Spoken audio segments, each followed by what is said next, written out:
s'associer pour se confier à l'erreur. Le conteur, espoir chimérique, cherche, se sentant épuisé, à briser le pouvoir magique du charme qu'il a composé, et tantôt voudrait de ce rêve finir le récit commencé. Non, non, c'est tantôt pas de rêve, et le jugement prononcé.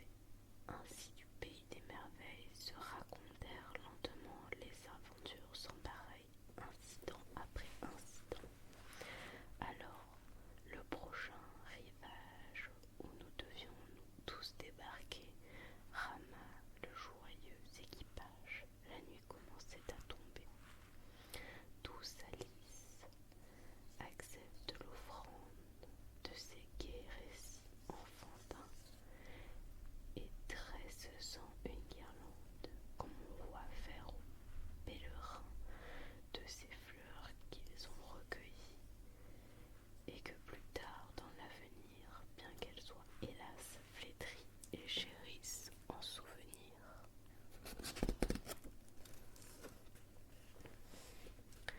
Chapitre 1er. Descente dans le terrier du lapin.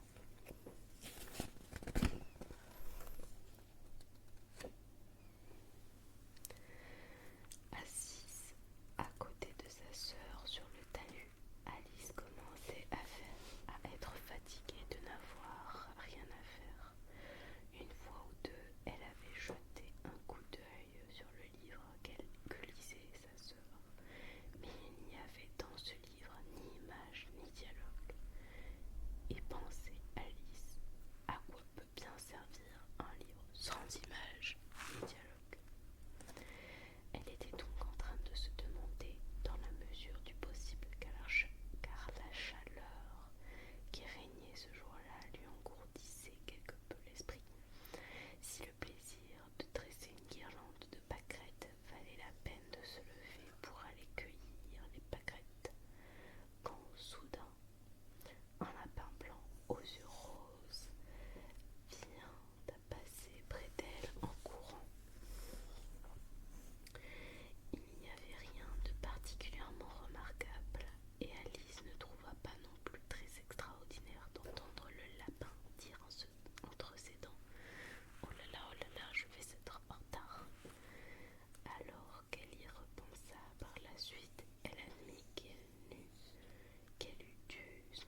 ces gens qui marchent la tête en bas, les antipodistes, je crois. Elle fut bien contente cette fois qu'il n'y eut personne pour l'écouter, car cela n'avait pas du tout l'air d'être le mot juste. Mais il me faudrait alors leur demander le nom du pays. Bien sûr. Pardon, madame, nous sommes en Nouvelle-Zélande ou en Australie. Et elle tenta d'accompagner ses paroles d'une révérence. Imaginez ce que peut être la révérence d'une personne qui tombe dans le vide. Croyez-vous que vous pourriez faire une révérence si vous étiez dans ce cas? Et la dame pensera que je suis une fille bien ignorante. Non, il vaudrait mieux ne rien demander. Peut-être verrai-je le nom du pays inscrit quelque part. Cependant, elle tombait.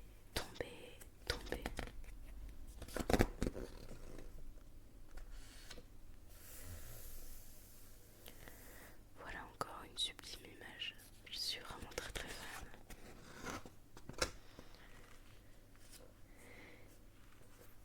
Il n'y avait rien d'autre à faire. Aussi Alice bientôt se remit-elle à parler.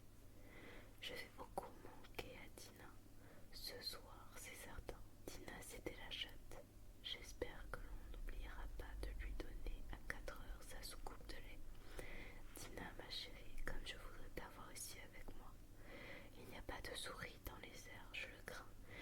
Mais tu pourrais toujours rattraper une chauve-souris et cela ressemble fort, vois-tu, à une souris. Au fait, les chats mangent-ils les chauves-souris? Je me le demande. À ce moment, Alice, qui commençait à somnoler, se mit à se répéter comme un songe. Les chats mangent-ils des chauves-souris? Les chats mangent-ils des chauves-souris? Et parfois, les chauves-souris mangent-ils les chats?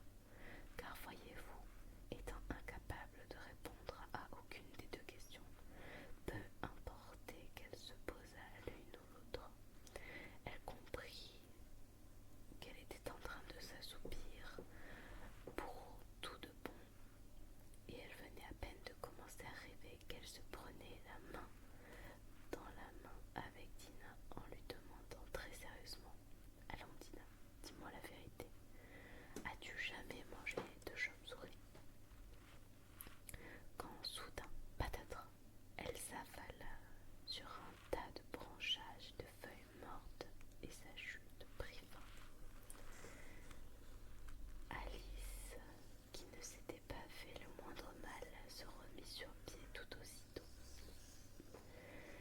Elle leva la tête pour porter ses regards vers le haut, mais au-dessus d'elle, il faisait tout noir. Devant elle, il y avait Terry Jeff, un long couloir, et le lapin blanc descendait ce couloir. Ventre à terre. Il n'y avait pas un instant à perdre, car Alice s'élança à toutes jambes à sa poursuite et put ainsi l'entendre dire, au moment où il disparaissait dans le tournant: Par mes oreilles, par mes moustaches. Comme il se fait tard, elle le suivait de fort près et pourtant le tournant pris, le lapin n'était plus en vue.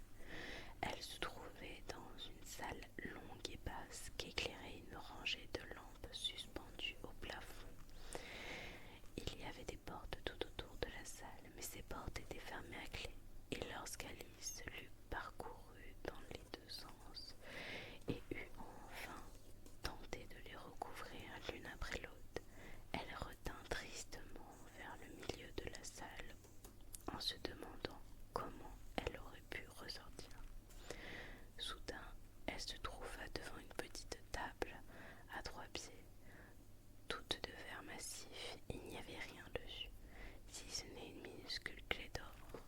Et la première pensée d'Alice fut que cette clé devait ouvrir l'une des portes de la salle.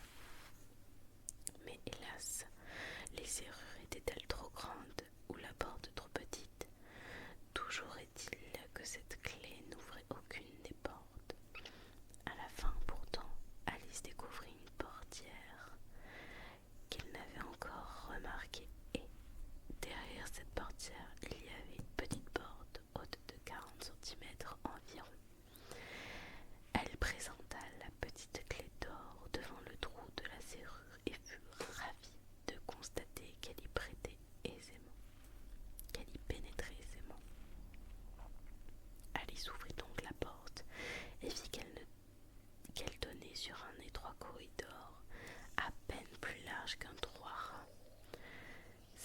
mise à genoux, elle aperçut au bout de ce corridor le jardin le plus adorable que l'on pût rêver.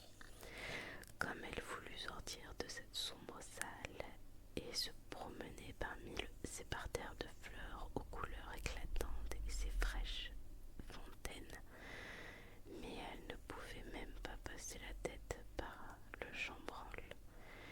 Et quand bien même ma tête y passerait, se dit la pauvre Alice, cela ne servirait pas à grand-chose puisque mes épaules ne la suivraient pas. Oh, que je voudrais pouvoir rentrer en moi-même comme un télescope.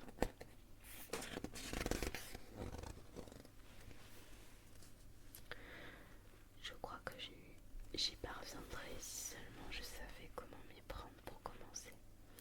C'est que voyez-vous, tant d'événements extraordinaires venaient de se produire qu'Alice en arrive à penser que rien ou presque n'était véritablement impossible. Il paraissait inutile de rester à attendre devant la petite porte. Aussi revint-elle vers la table dans le vague espoir d'y trouver une autre clé, ou tout au moins un manuel indiquant la marche à suivre pour faire rentrer les gens en eux-mêmes comme des télescopes. Cette fois, elle trouva sur la table un petit flacon qui, à coup sûr, n'y était pas tout à l'heure, se dit Alice, pourvu autour de son goulot d'une étiquette de papier portant les mots Bois-moi, magnifiquement imprimés en gros caractères. C'était bien joli de dire Bois-moi, mais la sage Alice n'était pas imprudente au point d'obéir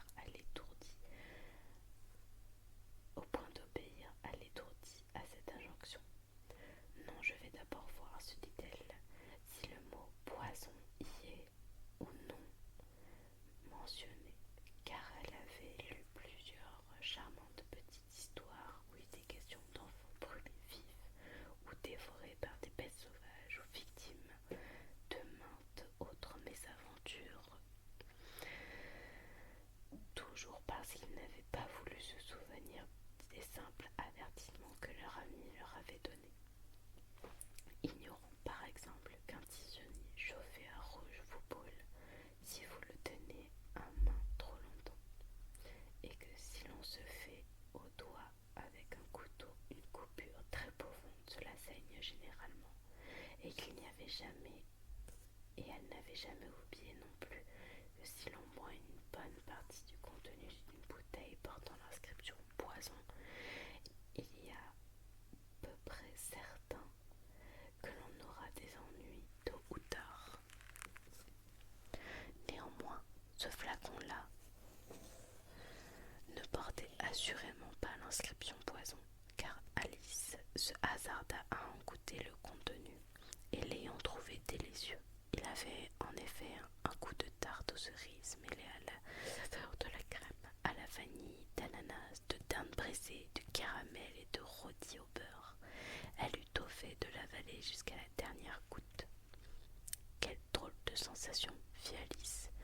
On dirait que je rentre en moi-même comme un télescope. C'était exact. Elle ne mesurait plus maintenant que 25 centimètres et son visage s'éclaira à la pensée qu'elle avait à présent la taille qu'il fallait pour franchir la petite porte et pénétrer dans l'adorable jardin. Pourtant, elle attendit un instant encore pour voir si elle allait continuer de rapetissir. Cela l'inquiétait un peu, car voyez-vous, se disait Alice, je pourrais bien finir par me réduire à néant, telle une bougie. Je me demande de quoi j'aurai l'air alors. Et elle essaya d'imaginer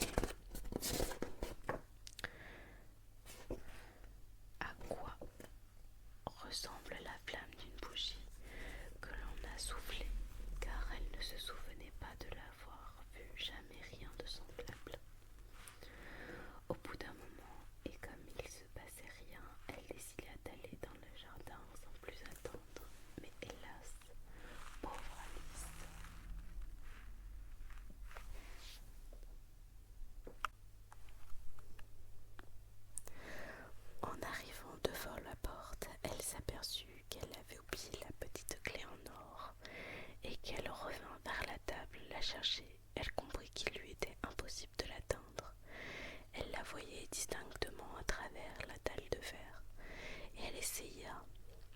d'escalader l'un des pieds de la table, mais il était trop lisse. Et quand ses vaines tentatives l'eurent épuisé, la pauvre enfant s'assit par terre et fondit en larmes. Allons, à quoi bon pleurer comme ça, se dit avec sévérité Alice. Je te conseille de cesser sur le champ. Elle avait l'habitude de se donner de très bons conseils qu'elle suivait du reste rarement. Il lui arrivait de se morigéner si fort que les larmes lui en venaient aux yeux. Elle se rappelait même avoir essayé une fois de se tirer les oreilles parce qu'elle avait triché au cours d'une partie de croquet qu'elle avait jouée contre elle-même, car cette singulière petite fille aimait beaucoup à faire semblant d'être deux personnes. Mais il est inutile à présent, se dit Alice, que je fasse semblant d'être deux, alors qu'il reste à peine assez de moi-même pour faire une seule personne digne de ce nom. Bientôt son regard sur la petite boîte de verre que l'on avait posée sous la table.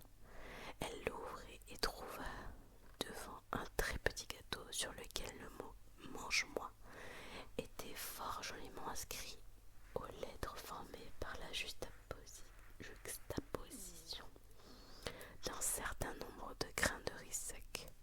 Ma foi, je vais le manger, se dit Alice.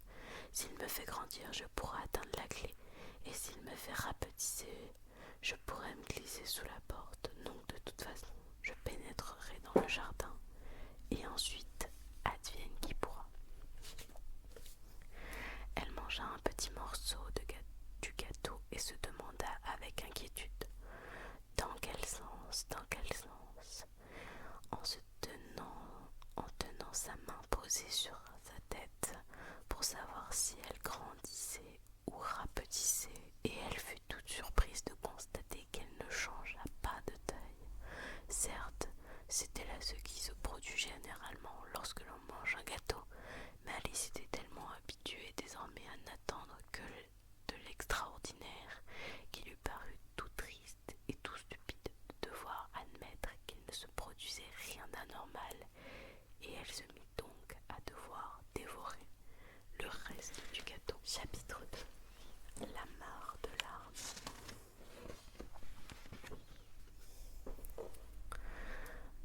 De plus en plus pire, s'écria Alice, si grande était sa surprise que, à l'instant où elle oublia tout à fait de parler correctement, voici maintenant que je m'allonge comme le plus grand télescope au monde. Au revoir mes pieds. Car lorsqu'elle regardait ses pieds, ceux-ci lui semblaient être presque hors de vue tant ils devenaient lointains. Oh, mes pauvres petits pieds, je me demande qui à présent vous mettra vos bas et vos souliers, mes chéris. Pour ma part, je suis sûre de n'en être pas capable. Je serai certes bien trop loin pour pouvoir m'occuper de vous. Vous n'aurez qu'à vous débrouiller tout seul.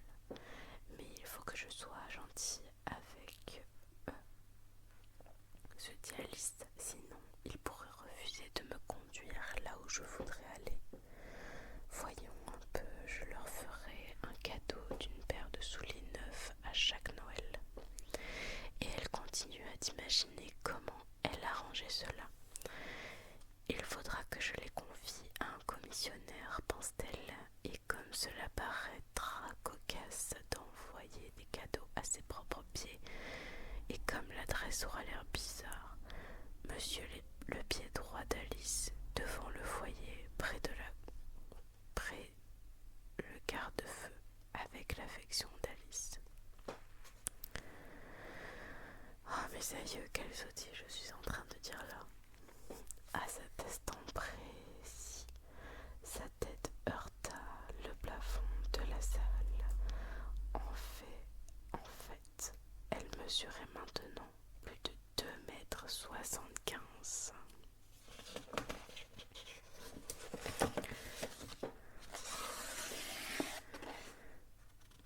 Très grande Alice.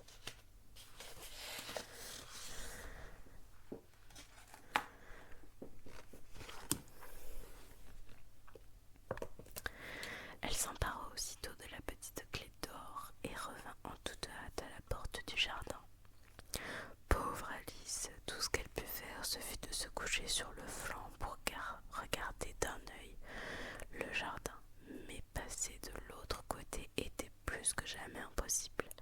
Elle s'assit et se remit à pleurer. « Tu devrais avoir honte, se dit Alice. Une grande fille, c'est le cas de le dire, comme toi, pleurer comme tu le fais. Arrête-toi tout de suite, je te l'ordonne. » Mais elle n'en continua pas moins de répandre des hectolitres de larmes, au point qu'il y eut bientôt autour d'elle une vaste mare, profonde d'environ 10 centimètres et qui s'étendait jusqu'au milieu de la salle. Au bout d'un certain temps, elle entendit au loin un bruit de petits pas précipités. Et elle se hâta de se sécher les yeux pour voir qui arrivait. C'était une fois de plus le lapin blanc, splendidement vêtu. Il tenait d'une main une paire de gants de chevreau blanc et de l'autre un grand éventail. Il semblait être fort pressé et allongeait le pas en marmonnant « Oh non, la duchesse, oh, va-t-elle pas être furieuse si je la fais attendre ?» Alice éprouvait un tel désespoir qu'elle était prête à faire appel à l'aide du premier venu. Aussi, lorsque le lapin arriva près d'elle, commença-t-elle de dire timidement et à voix basse: « Pardon, monsieur. » Le lapin blanc eut un violent sursaut et laissa tomber les gants de chevreau blanc et l'éventail, puis détala, ventre à terre, dans les ténèbres. Alice ramassa l'éventail et les gants, et, comme il faisait très chaud dans la salle, elle se mit à se ventiler, sans arrêt, tout en continuant de parler. Vraiment, comme tout est bizarre aujourd'hui, alors qu'hier les choses se passaient si normalement. Est-ce que par hasard on m'aurait changé au cours de la nuit? Réfléchissons. Étais-je identique à moi-même lorsque je me suis levée ce matin? Je crois bien me rappeler m'être sentie un peu différente de l'Alice d'hier. Mais si je ne suis pas la même, il faut se demander alors qui je peux bien être. Ah, c'est là le grand problème. Et elle se mit à penser à toutes les petites filles de son âge qu'elle connaissait afin de savoir si elle ne serait pas devenue l'une d'elles. Je suis sûre de ne pas être Ada, se dit-elle, car elle a de longs cheveux bouclés alors que les miens ne bouclent pas du tout. Je suis sûre également de ne pas être Mabel, car je sais toutes sortes de choses et elle, oh, elle sait si peu. En outre, elle est elle et je suis moi. Oh, là, c'est donc compliqué. Je vais essayer de passer en revue toutes les choses que je sais, toutes les choses que je savais. Voyons. 4 fois 5 font 12, 4 fois 6 font 13, 4 fois 7 font... Oh mes aïeux, à ce train-là, je n'irai jamais jusqu'à 20. Après tout, les tables de multiplication, cela n'importe guère. Voyons la géographie. Londres est la capitale de Paris, et Paris est la capitale de Rome, et Rome... Non, du tout cela est faux, j'en suis certaine. On a dû me changer en Mabel. Je vais essayer de réciter, voyez, comme c'est en croiser les mains sur les genoux, comme pour réciter une leçon. Elle se mit à dire le poème, mais sa voix avait un son rauque et étrange, et les mots prononcés n'étaient pas ceux qu'elle entendait. Voyez comme le crocodile s'est fait retirer sa queue en répandant l'onde du Nil sur ses jolies écailles bleues, car il écarte bien les griffes, comme gaiement il semble boire lorsqu'il ouvre au poisson rétif ses ensorcelantes mâchoires. Je gagnerai que cela n'est pas cela. Je gagnerai que ce n'est pas cela, se dit la pauvre Alice, et ses yeux s'emplirent à nouveau de larmes, tandis qu'elle poursuivait. Il faut croire, en fin de compte, que je suis bel et bien Mabel.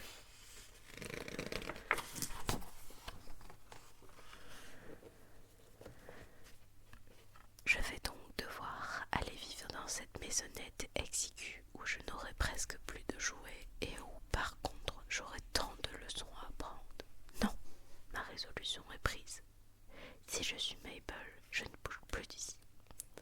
Je pourrai toujours pencher la tête vers moi. On pourra toujours pencher la tête vers moi et dire « Remonte ma chérie ». Je me contenterai de lever les yeux et de répondre « Alors qui suis-je » Dites-le moi d'abord et ensuite, s'il me plaît d'être la personne que vous aurez dite, je remonterai, sinon je resterai ici jusqu'à ce que je sois quelqu'un d'autre. Mais oh là là, s'écria Alice en fondant en larmes, comme je voudrais que l'on penche la tête vers moi. J'en ai tellement assez de demeurer seule ici. En disant cela, elle abaissa son regard vers ses mains et fut surprise de voir que, tout en parlant, elle avait enfilé l'un des gants de chevreau blanc du lapin. « Comment ai-je bien pu réussir ?» se demanda-t-elle. « Je dois être de nouveau en train de rapetisser. » Elle se leva et alla vers la porte pour s'y mesurer. Elle y constata que, selon l'approximation la plus probable, elle avait maintenant environ 60 cm de haut et qu'elle continuait de raccourcir rapidement. Elle comprit bientôt que la cause de ce phénomène n'était autre que l'éventail qu'elle tenait en main. Aussi le lâcha-t-elle bien vite, juste à temps pour éviter de disparaître complètement. « Je l'ai échappé belle, se dit Alice, passablement effrayée de sa brusque transformation, mais toute heureuse d'exister.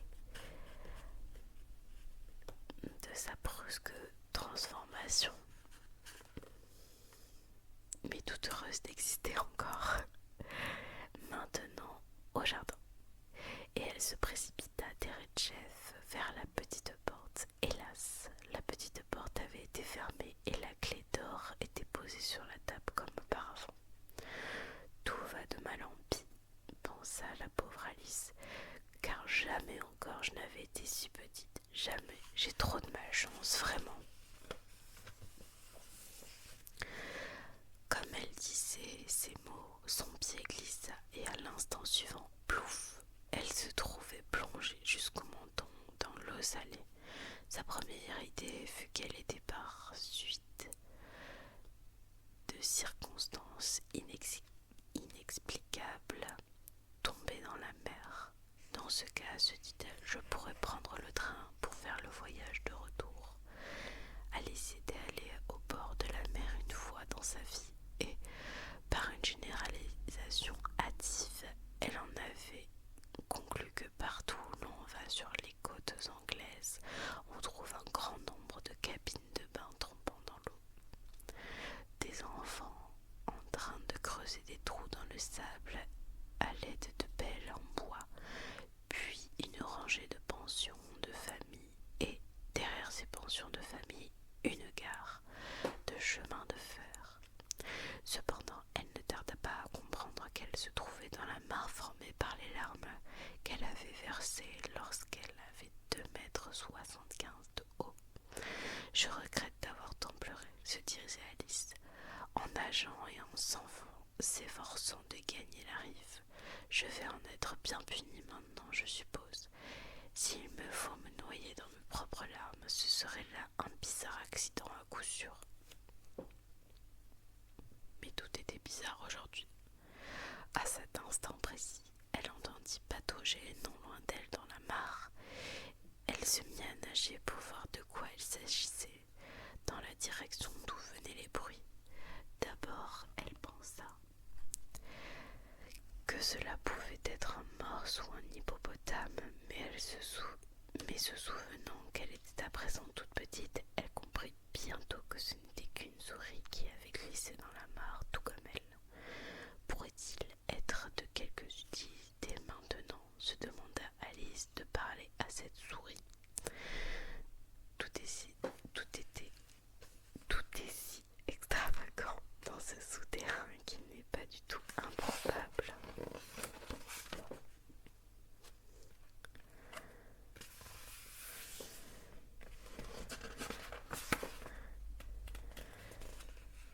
Que les souris y aient le don de la parole. En tout cas,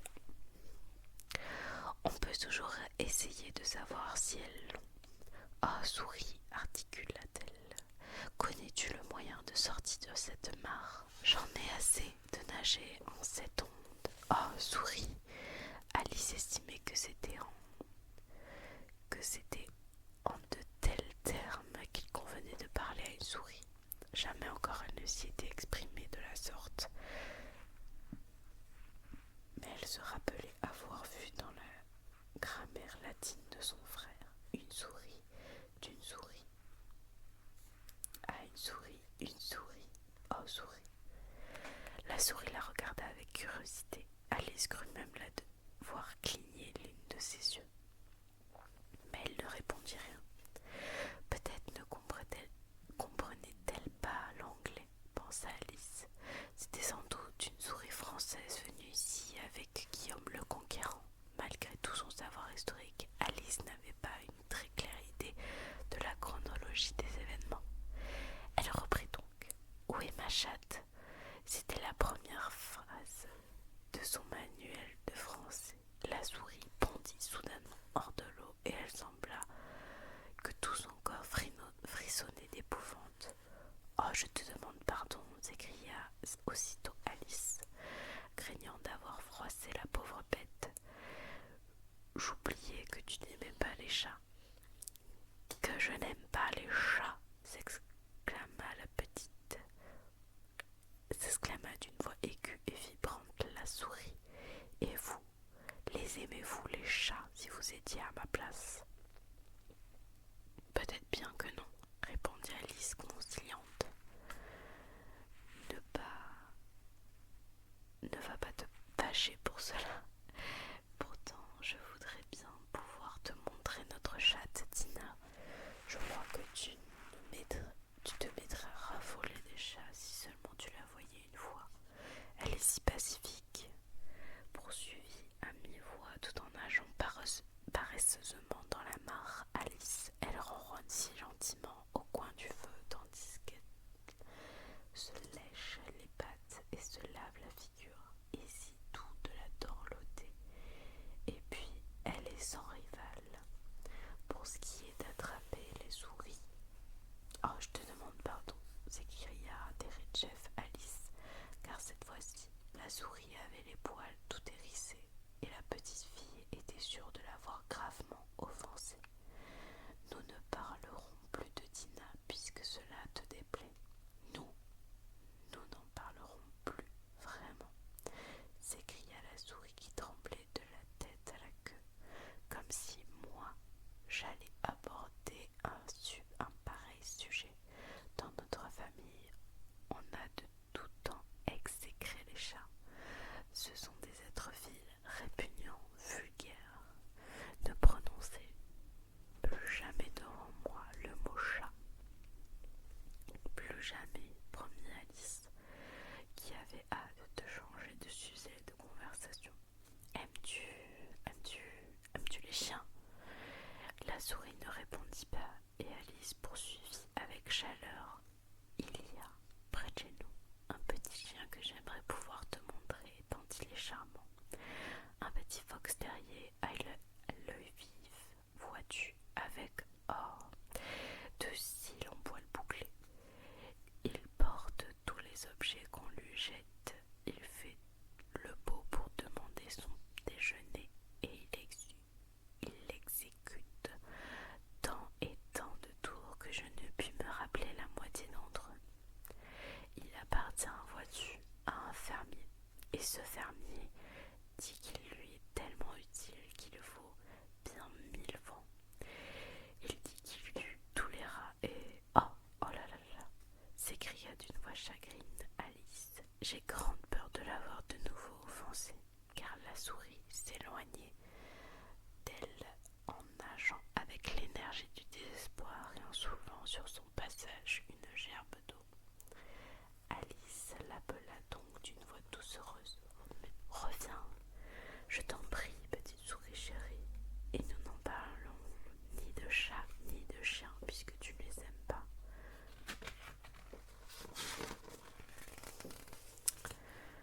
Quand la souris entendit cela, elle fit demi-tour et revint lentement à la nage vers Alice. Son visage était tout pâle de colère, pensa la petite fille, et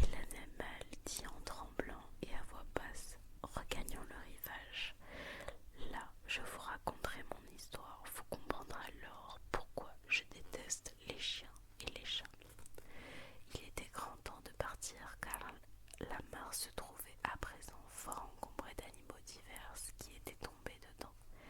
Il y avait un canard, un dodo, un lori et un aiglon, et nombre d'autres créatures bizarres.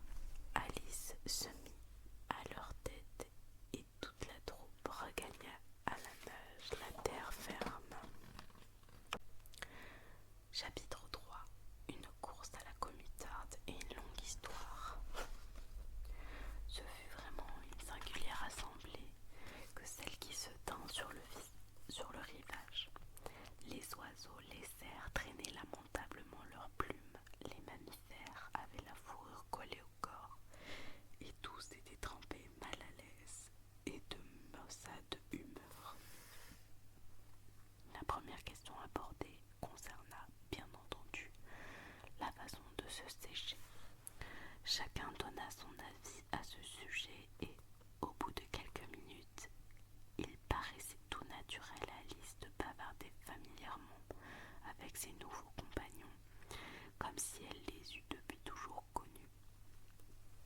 À dire vrai, elle eut une assez longue discussion avec le lori, qui finit par prendre un air boudeur et par déclarer assez sottement: « Je suis plus vieux que vous, je dois mieux que vous savoir ce qu'il faut faire. » Ce qu'Alice ne voulut pas admettre sans connaître son âge exact. Et comme le lori refusait catégoriquement de lui dire, la discussion tourna court. Finalement, la souris, qui semblait avoir certains ascendants sur les autres animaux, ordonna d'une voix forte: « Asseyez-vous tous, vous tous, et écoutez-moi, j'aurai tôt fait de vous faire suffisamment sécher. »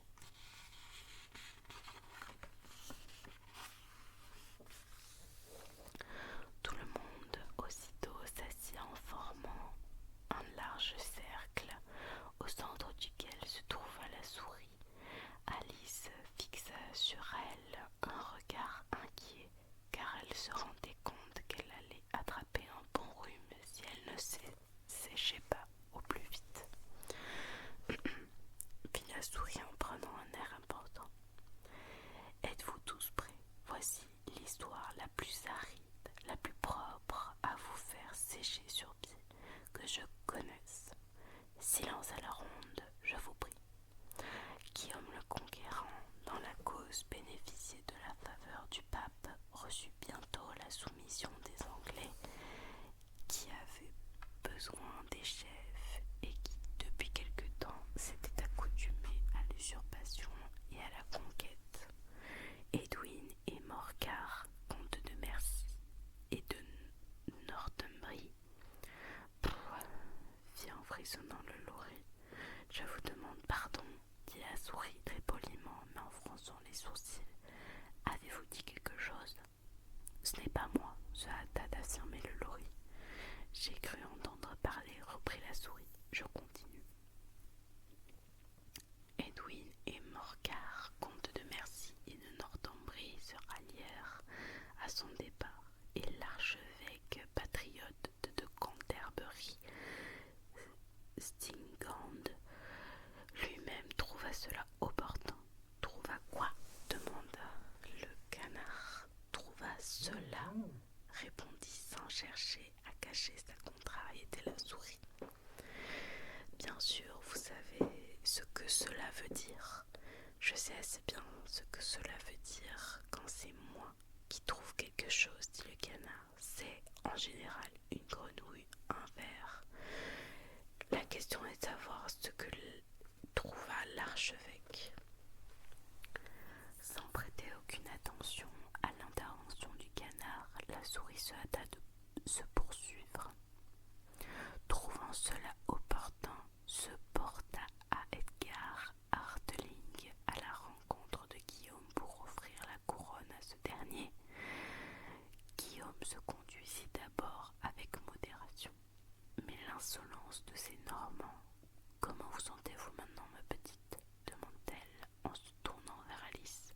« Plus mouillée que jamais, » répondit d'une voix mélancolique Alice. « Ton histoire ne semble pas m'avoir séché le moins du monde. »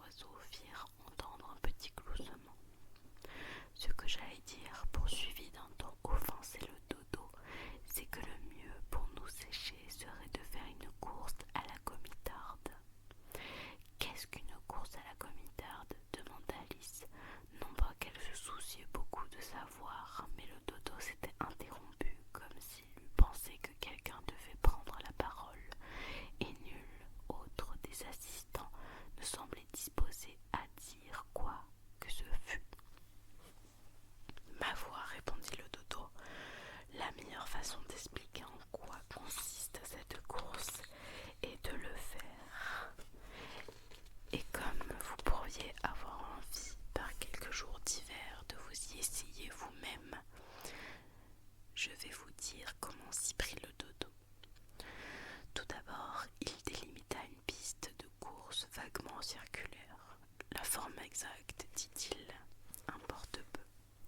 Ensuite, tous les assistants furent éparpillés çà et là le long de la piste. Il n'y eut pas l'habituel signal 1, 2, 3, partez. Les participants se mirent à courir quand bon leur sembla et abandonnèrent la course au gré de leur fantaisie, de sorte qu'il n'eût pas été facile de savoir à quel moment elle prit fin. Néanmoins, lorsqu'ils eurent couru pendant une demi-heure environ et qu'ils furent de nouveau tout à fait secs, le dodo proclama soudain: la course est terminée. Et ils se pressèrent tous essoufflés autour de lui pour demander: mais qui a gagné? À cette question, le dodo ne pouvait répondre avant d'avoir mûrement réfléchi. Et il se tint pendant un assez long temps coï, un doigt sur le front, pose dans laquelle on voit d'ordinaire Shakespeare sur les tableaux qu'il le représente, tandis que les autres attendaient en silence. Enfin, le dodo déclara: tout le monde a gagné et tous devaient recevoir des prix. Mais qui va donner ces prix? Demandèrent en chœur les assistants. Parbleu, c'est elle, naturellement, dit le dodo en désignant du doigt Alice. Et aussitôt que les assistants se pressèrent autour de la fillette en réclamant dans la plus grande confusion: des prix, des prix, Alice n'avait aucune idée de ce qu'il fallait faire. En désespoir de cause, elle mit la main à sa poche et en tira une boîte de dragées où par chance l'eau salée n'avait pas pénétré. Elle distribua ses dragées à la ronde en guise de prix. Il y en avait très exactement une pour chacun des participants. Mais il fallait qu'elle ait un prix elle aussi, dit la souris. Bien sûr, approuva d'une voix grave le dodo. Qu'avez-vous d'autre dans la poche? Poursuivit-il en se tournant vers Alice. Rien qu'un dé à coudre, répondit-elle tristement. Passez-le-moi, ordonna le dodo. On se pressa Jeff autour d'elle, tandis que le dodo lui tendait solennellement le dé à coudre en disant: nous vous prions de vouloir bien accepter cet élégant dé à coudre. Et quand ils eurent achevé cette courte allocution, tous les autres applaudirent. Alice jugeait ces simagrées fort absurdes, mais ils avaient tous l'air si sérieux qu'elle n'osa pas en rire. Ne trouvant rien à répondre, elle se contenta de s'incliner, de saisir le dé à coudre et de prendre un air aussi solennel que possible. Il fallait maintenant manger les dragées, ce qui n'alla pas sans provoquer quelques bruits et quelques désordres. Les grands oiseaux se plaignèrent de pouvoir apprécier le goût des leurs, et les petits s'étranglèrent en devant se faire donner des tapes dans le dos. Néanmoins, tous finirent par s'arranger et les assistants se rassirent en cercle et prièrent la souris de prononcer encore quelques mots. Tu m'avais promis, t'en souvient-il, dit Alice, de me raconter ton histoire et de me dire pourquoi tu es lèche et lèche, ajouta-t-elle à voix basse, craignant presque C'est que c'est long et triste, dit la souris en se tournant vers Alice et en exhalant un soupir. Vos queues, à vous autres souris, sont longues sans doute, dit Alice en abaissant avec étonnement son regard vers l'appendice caudal de son interlocutrice. Mais pourquoi dire qu'elles sont tristes? Et elle continua de se creuser la tête à ce propos, tandis que la souris parlait si bien que l'idée qu'elle se fit de l'histoire ressembla à celle-ci.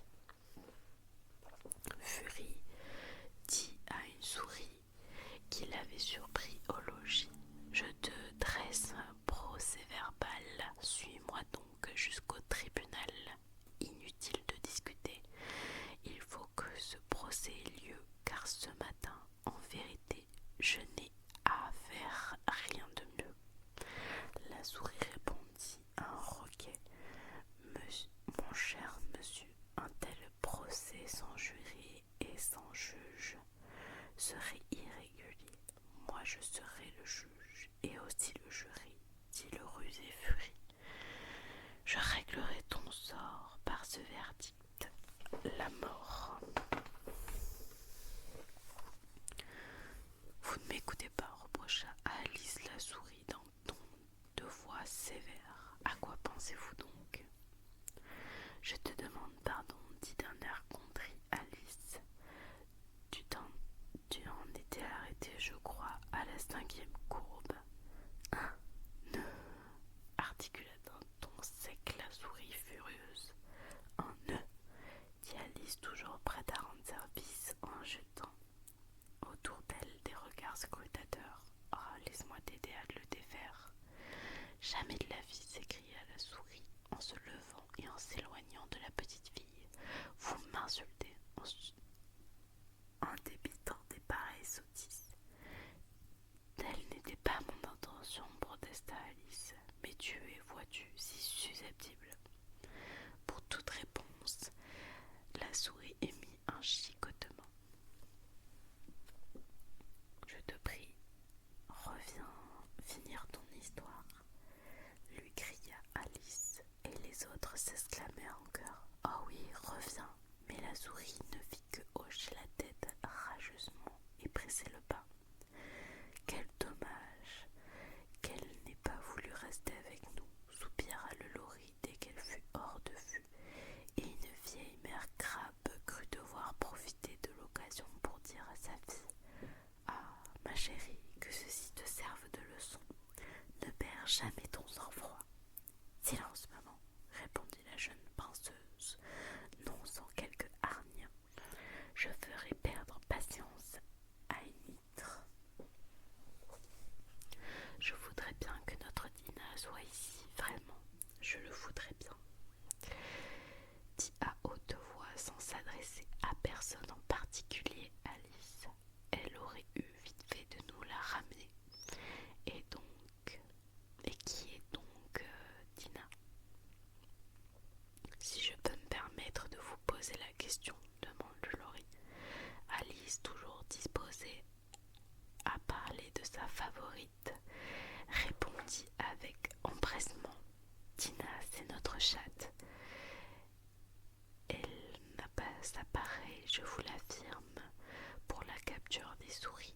Et oh, j'aimerais que vous la voyiez faire la chasse aux oiseaux. Oui, elle vous dévore un petit oiseau en moins de temps qu'il n'en faut pour le dire. Ces paroles firent sur l'assemblée une impression tout à fait remarquable. Quelques-uns des oiseaux décampèrent. Sans plus attendre, la vieille pie se mit à s'emmitoufler très soigneusement dans son plumage en remarquant: il faut vraiment que je rentre à la maison, l'air de la nuit est mauvais pour ma gorge. Un canari rappela ses enfants d'une voix tremblotante: venez vite mes chéris, il est grand temps pour vous d'aller au lit. Sous divers prétextes, ils s'éclipsèrent tous et Alice bientôt resta seule. Je n'aurais pas dû parler de Dina, se dit-elle mélancoliquement. Nul en ces lieux-ci ne semble l'aimer, et pourtant, je suis sûre que c'est la meilleure chatte du monde. Tina, chérie. Je me demande si je te reverrai jamais. » Et à ces mots, la pauvre Alice se mit à pleurer, car elle se sentait très seule et très découragée. Au bout d'un court moment, cependant, elle entendit de nouveau, au loin, les bruits de petits pas précipités qui filevaient vraiment, vivement, les yeux en presque souhaitant que la souris eût changé d'avis et qu'elle revint terminer son histoire.